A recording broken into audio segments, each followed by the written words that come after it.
안녕하세요. 자꾸 녹음을 실수하고 실패해서 세 번째 지금 녹음을 다시 시도하고 있는 꿀디입니다. 오늘 낮에 레드먼드의 N 두 챕터 읽고서 영상을 업로드 해드렸잖아요. 이 말도 앞에서 계속 했어. 근데 다시 아무 일이 없었다는 듯이.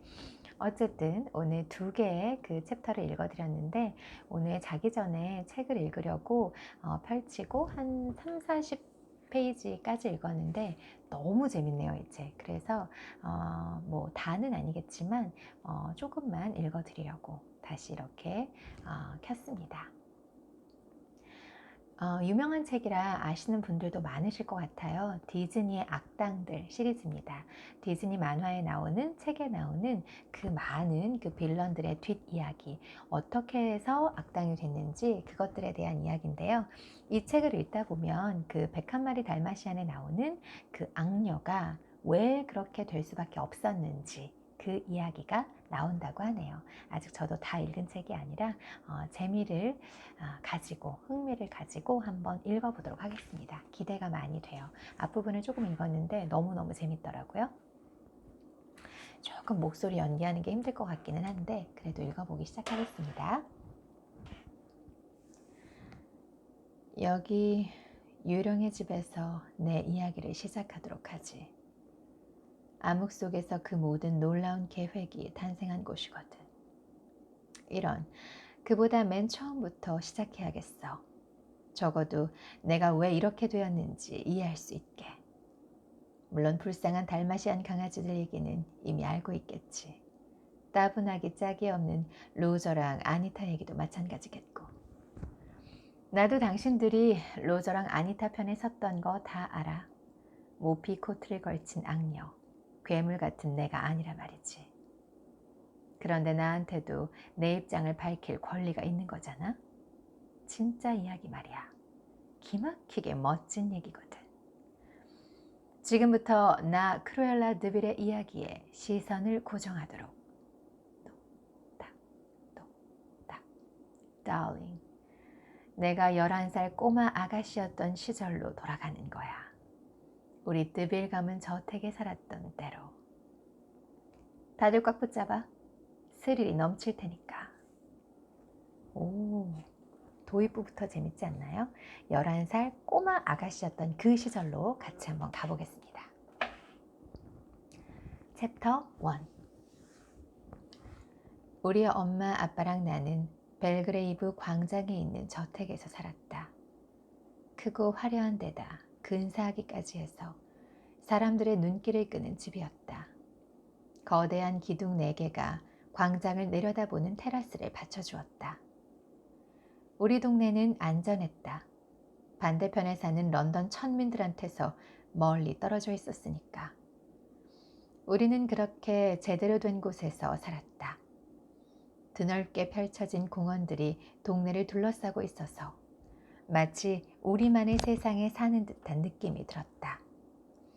물론 때로는 집 현관에서 광이 나도록 노쇠 장식을 닦아내는 하인이나 깨깨 울어대는 아기를 데리고 공원을 산책하는 유모도 있었다.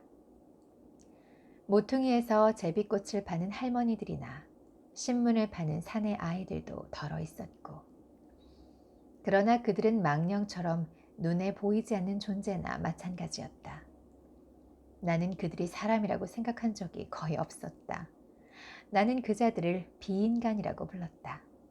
나한테는 귀신과 다를 게 없어 보였으니까. 우리 집에 있는 하인들도 대부분 소리 없는 유령처럼 행동했다. 때 맞춰서 눈앞에 불쑥 나타났다가 사라져버렸으니까. 그나마 몇몇 하인은 다른 하인들보다 좀 더 진짜 같았다. 늘 내 눈앞에 있었던 하인들. 하인과 우리 가족 사이 그 어디쯤 있었던 이들. 나는 거의 날마다 가정교사였던 프리켓 선생님과 공부방에서 지냈다. 프리켓 선생님은 내가 글을 배울 나이가 됐을 때부터 내 교육을 맡았다. 선생님은 내게 프랑스어, 수채화, 자수, 읽기와 쓰기를 가르쳤다. 그 시절을 떠올리면 이렇게 좋은 추억이 많다. 다만 내가 가장 좋아했던 일과는 따로 있었다. 바로 엄마랑 더없이 행복한 시간을 보내려고 프리켓 선생님과 거실로 내려오던 순간이었다. 매일 1시간, 엄마가 오로지 나에게만 집중하는 시간. 엄마는 세련된 옷에 애착이 강해서 늘 최신 유행하는 옷을 멋스럽게 빼입고 다녔다. 그 누구도 엄마의 패션 감각을 따라갈 수 없었다. 나도 마찬가지였다. 다들 내가 얼마나 매력 있는지 알잖아? 그래, 우리 엄마도 똑같았다고. 엄마는 가슴 설레고 화려한 삶을 살았고 그럴 자격이 충분했다. 내가 여태껏 봐왔던 사람 중에 가장 아름답고 묘한 매력을 풍기는 여자였으니까. 엄마는 진정한 숙녀였다. 엄마는 정말 바쁜 사람이었다. 그래도 엄마는 나를 위해 시간을 냈다. 매일 같은 시간. 내가 프리켓 선생님과 수업을 마친 직후였다. 나는 공부방에서 나와 웅장한 계단을 따라 거실로 내려갈 때마다 엄마의 모습을 마음속에 그려보곤 했다. 품위 있는 숙녀답게 계단을 뛰어내려가지 않으려고 정신을 바짝 차려야 했다. 엄마를 볼 생각에 신이 난답시고 소리를 질러서도 안 됐다. 원래는 놀이방이었던 공간이 최근에 공부방으로 개조되었다는 것은 내가 숙녀가 되고 있다는 의미였으니까. 프리켓 선생님은 늘 곁에서 내가 제대로 행동하도록 이끌어줬다. 단 태도를 배우기 위해 선생님이 필요했던 건 아니었다. 내게 선생님이 꼭 필요했던 진짜 이유는 옷을 갖춰 입는 법을 배우기 위해서였다. 그때만 해도 엄마처럼 세련되게 옷을 차려입지 못했으니까. 선생님은 매일 공부방을 나가 엄마 앞에 서기 전에 내가 옷을 제대로 갖춰 입었는지 매의 눈으로 확인했다. 나는 그야말로 완벽을 추구했다. 프리켓 선생님은 머리, 드레스, 리본이 다 제대로 되어 있는지 계속해서 점검했다. 엄마가 엉성한 부분을 발견하면 내가 굴욕감을 느끼리라는 걸 알았기 때문이었다. 나는 예쁜 드레스로 갈아입고 머리카락 컬이 완벽하게 잡혔는지 확인하기 전까지는 거실에 내려갈 엄두조차 내지 못했다. 엄마는 거실을 좋아했다. 엄마의 영역이었던 거실은 우아하게 꾸며져 있었다. 좀 작긴 해도 거실은 아늑했고 아주 근사했다. 벽 끝에는 창문과 테라스로 연결되는 프랑스풍 문이 줄지어 있었다. 테라스에서는 벨그레이브 광장이 내려다 보였다. 창문 앞에는 커다란 나무 책상이 있어서 엄마가 편지를 쓰거나 크고 작은 집안일을 처리했다. 오른쪽 벽에는 벽난로가 있었다. 벽난로 위에는 커다란 아르데코풍의 문양이 반원 모양으로 그려져 있었다. 그 문양은 내 기억 속에 새겨져 있다. 눈을 감고 벨그레이브의 집을 떠올리면 그 문양이 떠오른다. 더 정확하게 설명할 수 있으면 좋으련만. 나는 매번 변함없이 엄마를 보러 거실에 갔지만 엄마가 가죽 소파에 앉아 나를 기다리고 있는 모습을 볼 때마다 숨이 멎는 듯했다. 우리 엄마는 매력이 넘쳤다. 엄마의 옷차림을 보면 엄마가 나랑 거실에서 시간을 보낸 뒤에 뭘 하러 갈지 알 수 있었다. 보통은 오후에 친구들을 만나서 차를 마시고 쇼핑하러 갔다. 엄마가 허리 아래쪽에 띠가 달린 티랭스 드레스를 입었던 기억이 난다. 그 당시에 유행하던 스타일이었다. 립스틱은 드레스 색에 어울리는 탁한 장밋빛으로 길고 윤이 나는 흑발과 뚜렷하게 대비됐다. 엄마는 긴 머리가 단발처럼 보이도록 올려 묶었다. 엄마는 저녁에 나갈 때는 빨간 립스틱을 발랐지만 낮에는 절대 그러지 않았다. 엄마는 늘 빨간 립스틱은 저녁에 바르는 거야 라고 말했다. 아직도 가끔 그렇게 알려주던 엄마의 목소리가 머릿속에 울려 퍼진다. 그럴 때면 여전히 내가 꼬마 아가씨였던 시절에 머물러 있는 것만 같다. 어느 오후의 기억이 머릿속에 또렷이 떠오른다. 엄마는 호화롭고 붉은 빛이 감도는 덮개를 씌운 갈색 가죽 소파에 무심하게 앉아 있었다. 엄마를 보자마자 달려가 품에 안기고 싶었다. 하지만 프리켓 선생님이 내 손을 꽉 잡으며 의미심장한 신호를 보냈다. 숙녀처럼 행동해야 한다는 뜻이었다. 나는 뛰어가지 않고 참을성 있게 기다렸다. 엄마가 드디어 나를 올려다본 순간 나는 최대한 매력 있어 보이도록 방긋 웃었다. 우리 귀여운 크루엘라 왔구나. 엄마가 내가 뽀뽀를 할 수 있게 뺨을 내밀면서 말했다. 그 빨간 드레스 또 입었네. 나는 모욕감을 느꼈다. 엄마가 나한테 실망한 것 같아서 불안했다. 엄마가 이 드레스를 좋아하시는 것 같아서요. 저번에 그러셨잖아요. 이걸 입으면 제가 예뻐 보인다고요. 엄마는 한숨을 쉬면서 읽던 편지를 내려놓았다.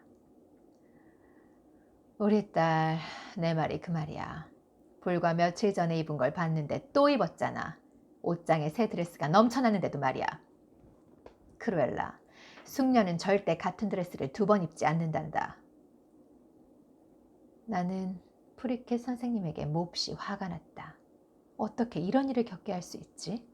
어째서 내가 똑같은 드레스를 2번이나 입도록 그냥 내버려둔 거야?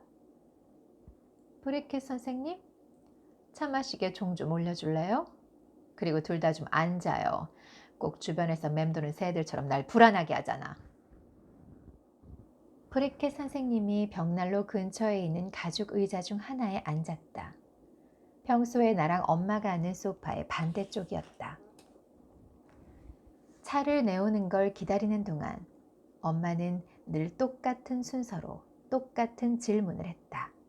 매번 그랬다. 한시도 머뭇거린 적이 없었다. 우리 딸, 프리켓 선생님 말씀 잘 듣고 있니? 그럼요, 엄마. 착하지. 수업도 잘 듣고 있고? 네, 엄마. 아주 열심히요. 요즘 어리고 용감한 공주가 나오는 책을 읽고 있어요. 나무랑 대화하는 능력이 있고요. 그게 무슨 말도 안 되는 소리야. 나무랑 대화한다니. 프리켓 선생님? 우리 딸한테 무슨 헛소리를 일으키는 거죠? 크루엘라가 가지고 있는 모험 이야기책이에요, 사모님. 드빌경께서 주셨어요. 그래요. 밤늦게까지 읽다가 눈 나빠지면 안 되는데. 괜찮아요, 사모님. 밤에는 제가 읽어주거든요. 그럼 괜찮겠네요. 어머, 잭슨이 차를 내왔네. 진과 폴린이 잭슨 뒤를 바짝 따라왔다. 진과 폴린은 나이 어린 하녀들이었다. 검은 옷을 입은 두 하녀는 흰 모자를 쓰고 흰 앞치마를 두르고 있었다. 나는 하녀들의 옷 색깔을 보면 시간대를 알아맞힐 수 있었다. 아침부터 이른 오후까지는 분홍색을, 늦은 오후부터 저녁 때까지는 검은색 옷을 입었으니까. 잭슨은 찻주전자, 찻잔, 컵 받침, 작은 접시, 설탕, 크림을 담은 트레이를 가져왔다. 작은 장미가 수놓인 것으로 내가 제일 좋아하는 찻그릇이었다. 진은 샌드위치, 스콘, 작고 하얀 케이크를 가져왔다. 케이크는 분홍색 꽃으로 예쁘게 장식돼 있었다. 진은 모든 음식을 솜씨 좋게 여러 줄로 배열한 트레이를 엄마 옆에 놓았다. 엄마가 폴리라고 부르던 폴리는 맛이 있는 라즈베리 젤리를 보기 좋게 담은 은접시를 내왔다. 폴린이 접시를 내려놓자 탁자가 살짝 흔들렸다. 폴리, 이건 뭐지? 베들리 아주머니가 만든 특별 간식인가? 폴린이 익살맞게 웃으며 나를 바라보았다. 네, 사모님. 크루엘라 아가씨를 위해서 특별히 만들었답니다. 크루엘라, 그럼 차 마신 다음에 주방에 내려가서 베들리 아주머니한테 고맙다고 인사드려야겠다. 너한테 젤리를 올려보내다니 마음씨가 참 곱네. 근데 폴리, 다음번에는 놀이방에 보내라고 해줘. 거실에서 끈적끈적하고 단 음식 같은 거 보기 싫으니까. 엄마, 이제는 공부방이에요. 내가 조용히 말했다. 딸, 뭐라고 했니? 크게 좀 말해봐. 질겁한 쥐처럼 굴지 말고. 엄마는 마치 젤리가 갑자기 탁자에서 튀어 올라와 고급 러그를 망가뜨리기라도 할 듯이 쳐다봤다. 이제 놀이방이 아니고 공부방이에요. 나는 목소리를 좀 키웠다. 그래, 그렇고 말고. 근데 그렇게 사소한 건 별로 중요하지 않단다. 이제 베들리 아주머니한테 내려가 봐. 차는 다 마셨니? 프리켓 선생님이 샌드위치와 케이크가 조금 담긴 내 접시를 한 손으로 가져갔다. 다른 쪽 손으로는 컵받침을 잡고 내 찻잔을 가져가서 은쟁반 위에 올렸다. 진이 주방에 가져다 줄 거야. 진, 크루엘라가 마저 먹도록 가지고 내려가 줄래요? 그러면 되겠네요, 프리켓 선생님. 크루엘라, 난 이제 얼른 나가봐야겠다. 슬랩튼 부인을 만나러 가는데 늦으면 안 되거든? 조금이라도 늦었다간 새로운 관심거리가 생기기 전까지 한마디도 안 하려고 들 거야. 엄마가 집사 쪽으로 돌아섰다. 잭슨, 코트. 네, 사모님. 잭슨이 밖으로 나가자 진과 폴린도 찻그릇을 모두 챙겨서 거실에서 나갔다. 크루엘라, 어머니 가시기 전에 뽀뽀해드려야지. 프리켓 선생님이 내가 애교라도 떨어야 한다는 듯이 말했다. 사실 나는 시간을 버는 중이었다. 엄마가 모피 코트를 입은 모습을 보고 싶었으니까. 크루엘라, 현관까지 따라 나와도 돼. 엄마 배웅하고 주방에 내려가렴. 프리켓 선생님이 내 손을 잡고 나를 현관으로 데려갔다. 현관은 제일 큰 출입구로 우리 집의 중심부였다. 우리 집의 심장이나 마찬가지였다. 현관 한가운데에는 둥근 탁자가 있었다. 탁자 위에는 꽃병이 있었는데 매일 다른 꽃이 꽂혀 있었다. 아빠는 집에 들어오면 그 탁자 위에 모자를 벗어두곤 했다. 물론 하이는 쥐도 새도 모르게 모자를 가져갔다. 세탁한 다음에 다시 아빠 방에 다시 가져다 놓으려고 한 것이다. 아빠는 다음 날이면 방에서 모자를 볼 수 있었다. 현관 오른쪽 복도에는 멋들어진 식당이 있었고 왼쪽에 있는 웅장한 계단은 위층에 있는 응접실과 무도회장으로 연결됐다. 그 위층에는 우리 가족이 쓰는 침실이 있었고 한층 더 올라가면 하인들이 쓰는 숙소가 다락방에 숨겨져 있었다. 웅장한 계단 맨 아래에 있는 출입구는 지하로 연결됐는데 그곳에는 하인들이 일하는 주방이 있었다. 앞문 바로 반대쪽에는 우리 집을 상징하는 거실이 있었다. 잭슨과 진이 앞문 쪽에 서서 우리를 기다리고 있었다. 잭슨은 모피 코트를, 진은 핸드백을 들고 있었다. 초저녁이라 어스름했는데도 핸드백이 반짝반짝 빛났다. 잭슨이 코트를 입혀주는 동안 엄마가 내 머리를 쓰다듬었다. 크루엘라, 얌전히 잘 있어. 베들리 아주머니가 계속 먹으라고 해도 단 건 너무 많이 먹지 말고. 우리 딸, 엄마 갔다 올게. 저녁 먹고 올 거야.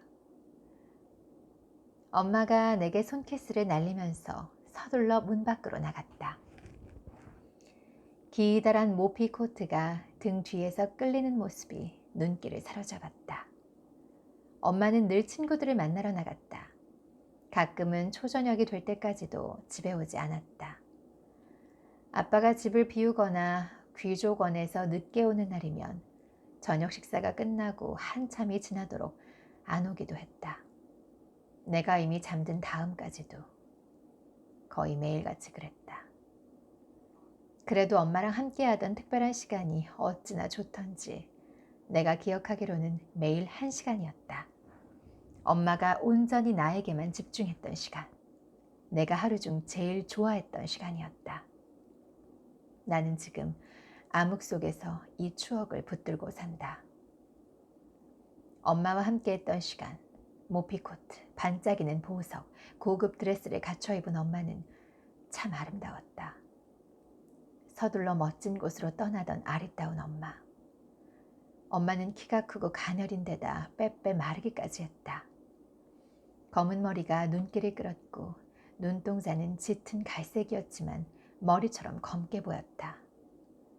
엄마는 광대뼈가 높았고 마른 체형이었다.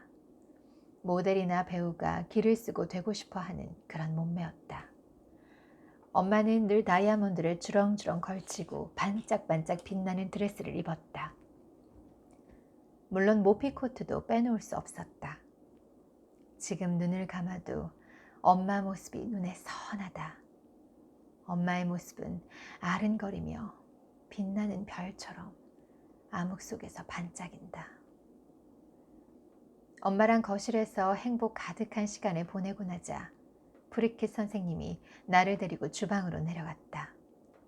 요리사인 베틀리 아주머니한테 젤리를 잘 먹었다고 감사 인사를 해야 했으니까. 아주머니가 매번 젤리를 올려보낸 건 아니었다. 가끔이기는 했지만 엄마는 그럴 때마다 아주머니한테 감사 인사를 해야 한다고 당부하곤 했다. 좀 솔직해져야겠다. 베들리 아주머니는 밉상이었다. 땅딸막하고 얼굴이 시뻘건 여자였다. 눈은 늘 웃고 있었다. 아주머니는 밀가루 범벅일 때가 많았다. 높이 쪽진 머리는 가닥가닥 빠져나와 있었다. 머리카락을 얼굴에서 떼려고 할 때마다 아주머니는 더 밀가루 투성이가 됐다. 아주머니는 나를 아기 다루듯 하는 버릇이 있었다. 내가 숙녀가 아니라 아직도 어린애인 것처럼 굴었다. 까놓고 말하면 자기랑은 아무 상관없는 일까지 물어보곤 했다. 왜 내가 학교에서 뭘 배우는지 알려고 하지? 엄마도 내가 무슨 과목을 듣는지 캐묻지 않는데 왜 요리사가 관심을 가지는 거지? 나는 아래층으로 내려가면서 눈을 질끈 감았다. 베들리 아주머니에게 상냥하게 굴자고 다짐했다. 끽끽거리면서도 속사포처럼 장황하게 읊어대는 질문에 대답할 마음의 준비도 해두었다. 어머, 우리 크루엘라, 요즘 어떻게 지내니? 아주머니는 계단을 내려오는 내 발걸음 소리를 듣자마자 안부를 물었다. 아주 잘 지내요. 베들리 아주머니, 젤리 감사해요. 진짜 예쁘던데요? 아주머니의 웃음소리는 살짝 거칠고 경박했으며 시끄러웠다. 외모와 아주 딱 들어맞았다. 어머, 크루엘라, 예쁘기만 한 게 아니라 맛도 좋단다. 자, 여기 앉아서 먹어. 젤리를 제일 좋아하잖아. 아주머니가 반죽을 밀던 곳 반대쪽에다 젤리를 수북히 한 움큼 주면서 말했다. 사실 나는 젤리를 싫어한다. 하지만 아주머니 뇌리에 내가 젤리를 좋아한다는 생각이 박혀버린 이상 아무래도 다 클 때까지 내내 젤리에 시달릴 터였다. 나는 아주머니 반대쪽에 있는 의자에 앉아 아주머니가 반죽을 미는 모습을 보면서 억지로 젤리를 먹었다. 아주머니는 활짝 웃는 얼굴로 나한테 따분한 질문을 해댔다. 친구들 데려와서 차 마실래? 아니타처럼 착한 친구 말이야. 파티를 여는 거야. 좋아하는 음식 다 만들어줄게. 아니타가 레몬타르트를 좋아하지? 맞아요. 감사해요. 나는 조심조심 젤리를 씹으면서 말했다. 엄마가 너무 많이 먹지 말랬으니까. 벌써 이렇게 컸다는 게 안 믿어진다니까. 크루엘라 아가씨가 벌써 12살이 된다니. 특별한 음식을 만들어줘야지. 기대하렴. 아주머니는 정말이지 입을 다물 생각을 하질 않았다. 이제 금방 예비신부 학교에도 들어가잖아. 불과 몇 년 뒤에 말이야. 신나? 긴장돼? 아, 크루엘라라면 학교를 좋아하겠지. 새로운 친구들과 모험이. 아주머니의 말은 영원히 끝나지 않을 듯이 계속됐다. 얼마나 무례한가. 내가 뭘 좋아하고 싶어하는지, 좋아하고 싫어하는지 다 안다는 듯이 굴다니. 아주머니는 늘 내게 관심 있는 척했다. 우리 엄마도 나한테 이런 걸 물어보지 않았다. 아니타는 자기 후견인 집에 있는 요리사를 아주 좋아했다. 마치 요리사가 자기 두 번째 엄마라도 되는 듯이 굴었다. 도무지 이해할 수 없었다. 나한테는 엄마가 있었으니까. 그것도 아주 훌륭한 엄마가. 내가 왜 밀가루 투성이에다 사사건건 주제넘게 관심을 보이는 여자를 좋아하겠어? 물론 나는 아주머니에게 예의 있게 대했다. 묻는 말에 대답도 했다. 그것도 상냥하게. 그게 숙녀다운 태도였으니까. 나는 그렇게 할 도리를 했다. 이 짜증나는 여자한테 고맙다고 말하려고 주방에도 내려왔다. 가끔은 우리 엄마도 내려와서 요리사랑 이야기를 나눴다. 훌륭한 음식을 칭찬하거나 손님들이 요리에 감탄했을 때 고맙다고 말하려는 것이었다. 매번 야단스럽게 칭찬하지 않으면 아주머니를 다른 집에 뺏길까 봐 그랬겠지. 여러 손님이 아주머니의 요리 솜씨를 극찬했으니까. 엄마는 누군가가 아주머니를 채갈 수도 있다고 생각했다. 시대가 변했어. 예전에는 하인들이 평생 한 집에 묶여 있었는데 지금은 기회가 많아졌잖아. 글을 읽고 쓸 줄 아는 하인도 있고. 그러니까 우리도 하인들이 충성하도록 신경 써야 해. 그래서 엄마는 반짝이는 드레스를 입고 어울리지 않는 곳으로 내려가곤 했다. 베들리 아주머니에게 고맙다고 미소를 지어 보이며 애정에 굶주린 강아지를 칭찬하듯 아주머니를 띄워주기 위해서였다. 아, 강아지들. 그 얘기는 좀 이따 하도록 하고. 그래서 난 엄마를 따라했다. 베들리 아주머니가 젤리를 올려보내면 고맙다고 말하러 주방에 내려갔다. 라즈베리 맛이 제일 좋았다고 말하는 것도 잊지 않았다. 살가운 목소리로 젤리 모양이 너무 예쁘다고 말하면서 어떤 틀로 만들었는지 보여달라고도 했다. 아주머니는 좋다고 쿡쿡대며 웃었다. 몸이 흔들리고 뒤뚱거리는 모습이 마치 젤리 같았다. 아주머니가 높은 선반에서 틀을 꺼내어 보여줬다. 나는 엄청나게 관심이 많은 척했다. 감사해요, 베를리 아주머니. 혹시 다음번에는 번트 틀을 써주실 수 있어요? 작은 나무 모양으로 된 거요. 그게 너무 좋거든요. 솔직히 나는 젤리 모양 따위에는 아무런 관심이 없었다. 모양이 어떻든 힘겹게 삼기는 건 매 한 가지였으니까. 그런데도 아주머니는 그런 부탁을 하면 좋아했다. 순진한 아주머니는 가슴이 벅차오를 정도로 기쁜 듯했다. 아주머니는 내 말을 믿었다.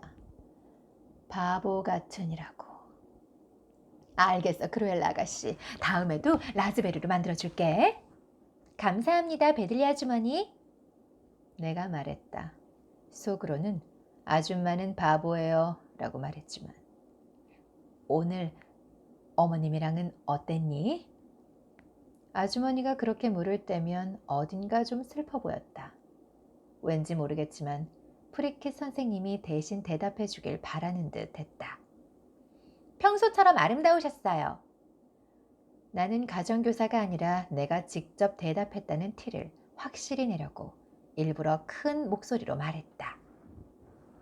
어머님께서 덜 바쁘시면 크루엘라 아가씨랑 시간을 더 많이 보내실 텐데.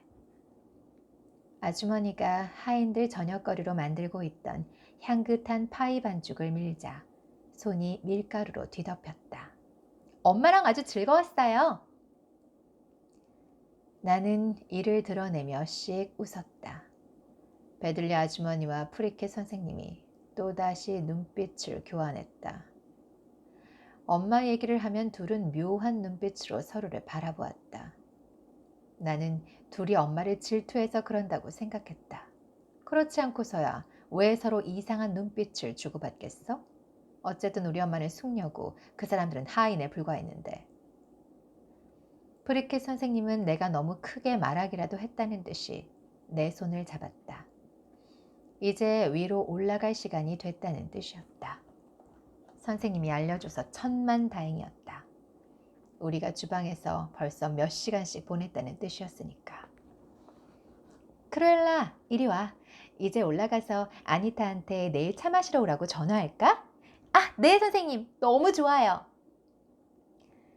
나는 프리켓 선생님의 손을 잡고 미소 띤 얼굴로 베들리 아주머니에게 손을 흔들며 계단 쪽으로 갔다. 마음이 한결 가벼워졌다. 지하 감옥같이 어두운 주방에서 밝은 빛을 내뿜는 진짜 세상으로 올라왔으니까. 챕터 2. 위층에는 밀가루 얼룩이 아니라 삶과 아름다움이 있었다. 나는 아래층에 가는 걸 싫어했다. 어둡고 답답한 데다 하인들은 마치 희미한 불빛 아래에 창백하게 서 있는 유령 같았다. 하지만 프리케 선생님은 거의 진짜 같았다. 선생님은 하인은 아니었지만 그렇다고 우리 식구도 아니었다. 선생님은 하인들과 같이 식사하지 않았다. 다락방에 처박힌 하인 숙소에서 지내지도 않았고, 선생님은 우리 가족이 저녁에 외출한 날이 아니면 나랑 같이 밥을 먹거나 내 방 반대쪽에 있는 자기 방에 쟁반을 가져가서 저녁을 먹었다. 선생님은 소박한 가정교사 옷을 입고도 꽤 예뻤다. 어렸을 때 엄마가 선생님을 나이 먹은 하녀라고 불러서 어리둥절했던 적이 있다. 좀 더 자라고 나서야 선생님이 실은 제법 젊다는 걸 알게 됐다. 선생님의 눈동자는 엷은 초록색이었고 머리는 빨간색이었으며 뺨에는 죽은 깨가 있었다. 선생님은 숙녀처럼 여리고 가냘펐다. 그래도 숙녀는 아니었다. 선생님은 중간자였다. 프리켓 선생님과 내가 드디어 주방에서 나와 계단 쪽으로 갔다. 현관 쪽 복도에 가자 잭슨 집사가 누군가를 들여보내려고 문 쪽에 다가서는 모습이 보였다. 잭슨은 키가 컸고 백발이었으며 속내를 잘 드러내지 않았다. 잭슨은 품위 있는 사람이었다. 늘 침착했다. 잭슨이 문을 열었다. 나는 깜짝 놀랐다. 엄마였다. 심장이 쿵쿵 뛰었다. 나는 기쁨을 주체하지 못하고 꽥 하고 소리를 질렀다. 엄마가 그렇게 일찍 돌아오리라고는 생각지도 못했으니까. 크루엘라, 제발 숙녀답게 행동해야지. 프리켓 선생님이 내 손을 꽉 잡으며 말했다. 엄마는 영화배우처럼 극적으로 현관에 들어왔다. 영화에서 보던 것처럼 모피코트가 스르르 미끄러졌다. 엄마 곁에는 짐을 잔뜩 든 하인이 여러 명 있었다. 엄마 오셨네요? 나는 뽀뽀를 해달라고 뺨을 내밀어서 말했다. 크루엘라, 잘 있었지? 엄마가 말했다. 엄마가 눈을 깜빡이며 내 드레스를 내려다보았다. 주방에서 방금 나왔나 봐. 프리켓 선생님, 크루엘라 좀 보세요. 도대체 거기에 얼마나 있었던 거예요? 크루엘라가 직접 케이크라도 구운 것 같잖아요. 전 제 딸이 천한 요리사처럼 보이는 거 싫어요. 나는 굴욕감을 느끼며 드레스를 내려다보았다. 죄송해요, 엄마. 나는 한 걸음 뒤로 물러섰다. 얼굴이 밀가루 범벅이 된 것도 모르고 멍청하게 엄마한테 뺨이나 들이밀었다니. 아름다운 모피코트에 밀가루를 여기저기 묻히는 일만큼은 절대로 하고 싶지 않았다. 아버지가 오늘 밤늦게 오신다네. 그래서 슬럼튼 가족이랑 같이 저녁 먹고 오페라 보려고. 아, 계획이 바뀐 줄 알았어요. 집에서 저녁 드시려는 줄 알았거든요. 심장이 무너지는 듯 했다. 아니야, 아가. 옷 갈아입으러 왔어. 프리켓 선생님이랑 놀이방에서 같이 저녁 먹으려? 나가기 전에 인사하러 들를게. 공부방이에요, 드빌 부인. 이제 놀이방이 아니라 공부방이에요. 프리켓 선생님이 내 쪽을 바라보며 황급히 말했다. 선생님은 웃는 얼굴로 엄마를 보며 말을 이었다. 참 사모님, 크루엘라가 공부를 아주 열심히 해요. 엄마는 대답하지 않았다. 마치 프리켓 선생님이 아무 말도 하지 않은 것처럼. 프리켓 선생님의 안색이 어두워졌다. 엄마한테 무시당해서 기분이 상했나 보다. 엄마가 내 옷 상태를 너무 마음에 안 들어해서 그랬는지도 모르겠다. 선생님이 왜 그렇게 언짢아 보였는지는 모르겠지만 중간자는 내 손을 잡고 나를 위층으로 데려갔다.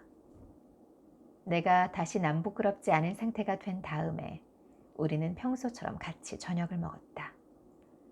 저녁 시간의 꽃은 엄마가 저녁 약속에 나가기 전에 공부방에 와서 작별 인사를 하는 순간이었다. 화려한 드레스가 빛을 받아 눈부시게 반짝였고 단단한 나무 바닥에서는 구두 소리가 또각또각 울렸다. 엄마의 팔에 보석으로 장식된 핸드백이 걸쳐져 있었다. 엄마가 듣기 좋은 목소리로 잘 자라고 말해주었다. 크루엘라, 잘 있어. 좋은 꿈 꾸고. 엄마가 손키스를 날리며 말했다. 엄마 가는 거 보고 싶으면 계단으로 와도 돼. 나는 그렇게 했다. 늘 그랬다. 엄마가 저녁에 외출하는 모습을 보는 걸 좋아했으니까. 나는 계단 맨 꼭대기에 서서 엄마의 반짝거리는 드레스 끝자락이 바닥에 끌리는 모습을 지켜봤다. 엄마가 잭슨이 기다란 모피코트를 들고 서 있던 1층으로 내려갈 때까지. 엄마가 떠나는 모습을 보면 숨이 멎는 듯했다. 엄마는 내가 여태 봐왔던 사람 중에 제일 매력 있는 여자였다. 엄마의 모피코트가 얼마나 부러웠는지. 나는 첫 모피코트를 갖게 될 날이 너무도 기다려졌다. 나는 덜컹거리는 자동차 소리가 더는 들리지 않을 만큼 멀어질 때까지 기다렸다가 침실로 올라갔다. 매일 밤은 똑같았다. 브리켓 선생님이 코코아를 가져다 주면 마시면서 오늘 하루가 어땠는지 수다를 떨었다. 선생님은 책을 읽어주고 같이 내일 할 일을 정한 다음에 나를 재웠다. 내일 아니타한테 오라고 할까? 못 본 지 너무 오래됐잖아. 네, 좋아요. 나는 잠에 취해서 대답했다. 정말이었다. 아니타가 여름 동안 가족여행을 가서 못 본 지 오래됐으니까. 아니타는 나랑 제일 친한 친구였다. 아니타가 떠나 있는 동안 못 봐서 무척 그리웠다. 나는 아주 어렸을 때부터 아니타를 알고 지냈다. 아니타는 아빠의 귀족원 동료이자 제일 친한 친구인 아저씨네 집의 양녀였다. 엄마는 아니타가 나처럼 상류층 가정에서 태어나지 않았다는 이유로 내게 어울리는 친구가 아니라고 생각했다. 반면 아빠는 아니타가 내게 좋은 영향을 줄 거라고 생각했다. 항상 가족여행이나 모임에 아니타를 초대해야 한다고 했다. 아니타는 자라면서 내게 자매 같은 존재가 되었다. 스노튼 경이 아니타를 자기 집에서 키워줬다고 해서 아니타가 나처럼 품격 있는 숙녀가 되는 건 아니었다. 아니타는 사교계에 들어갈 수 없었으니까. 그나마 아니타가 기대를 걸 만한 건 부잣집에 유모나 가정교사로 들어가는 것뿐이었다. 아니타의 후견인이 적당한 신랑감을 구해주지 않는다면 그래야겠지.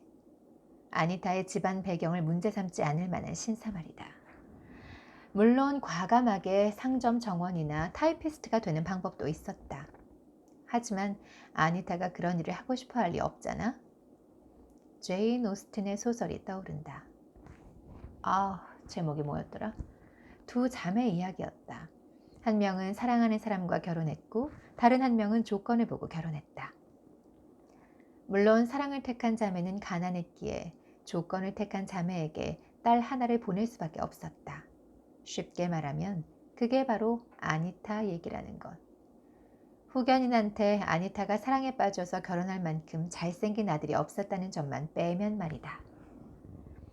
스노튼 경네 집에는 아니타가 자기들보다 신분이 낮다는 것을 일깨워 주려고 기를 쓰던 딸이 2명 있었다. 아주 어렸던 시절. 내가 아니타를 그렇게 좋아하게 되기 전에 엄마한테 아니타네 집안 배경부터 전해들었다면 나도 스노튼 경네 딸들처럼 비열하게 굴었을까? 도무지 감이 잡히질 않는다.